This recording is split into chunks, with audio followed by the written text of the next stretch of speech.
जब भगवान शिव गहन तपस्या में लीन थे तब तीनों लोकों में तारकासुर नामक दैत्य का आतंक फैल चुका था। उसे ये वरदान प्राप्त था कि उसका अंत केवल भगवान शिव के पुत्र के हाथों ही संभव है। लेकिन शिव तो संसार से पूर्णतः विरक्त समाधि में स्थित थे। देवताओं को समझ आ गया कि जब तक शिव और पार्वती का मिलन नहीं होगा तब तक शिव पुत्र का जन्म भी असंभव है। देवताओं ने अंतिम उपाय के रूप में प्रेम के देवता कामदेव से प्रार्थना की। जोखिम जानते हुए भी लोक कल्याण के लिए कामदेव ने ये कठिन कार्य स्वीकार किया। वसंत और अपनी पत्नी रति के साथ वे कैलाश पहुंचे और पुष्प बाण से शिव के हृदय में प्रेम जागृत करने का प्रयास किया। जैसे ही बाण शिव को लगा उनकी समाधि भंग हो गई। क्रोध से भरकर शिव ने अपनी तीसरी आंख खोली। उस दिव्य अग्नि में कामदेव उसी क्षण भस्म हो गए। ये घटना कामदहन के नाम से प्रसिद्ध हुई। अपने पति को खोकर रति शोक में डूब गई। उन्होंने शिव से करुणा भरी प्रार्थना की।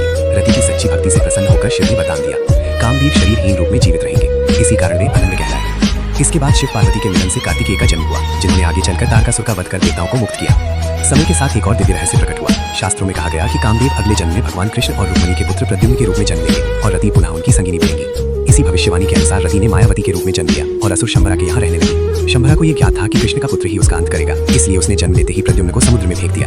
लेकिन विधि को कौन टाल सकता है। एक मछली ने शिशु को निगल लिया। वही मछली बाद में पकड़ी गई और रसोई तक पहुंची, जहां मायावती ने उस बालक को जीवित पाया। उन्होंने उसे पुत्रवत पालना शुरू किया। समय आने पर देवर्षि नारद ने मायावती को सच्चाई बताई, तुम पूर्व जन्म में रति थी और ये बालक तुम्हारे पति कामदेव का पुनर्जन्म है। इसके बाद मायावती ने प्रद्युम्न को युद्ध, अस्त्र शस्त्र और मंत्र विद्या में निपुण किया। युवा होने पर प्रद्युम्न ने शंबरा का वध किया और अधर्म का अंत किया। अंततः वे मायावती के साथ द्वारका पहुंचे, जहां दोनों का विवाह हुआ। इस प्रकार कामदेव और रति ने एक बार फिर पति पत्नी के रूप में मिलन किया। अगर आपको ये कथा पसंद आई हो तो कमेंट में जरूर लिखें। हर हर महादेव।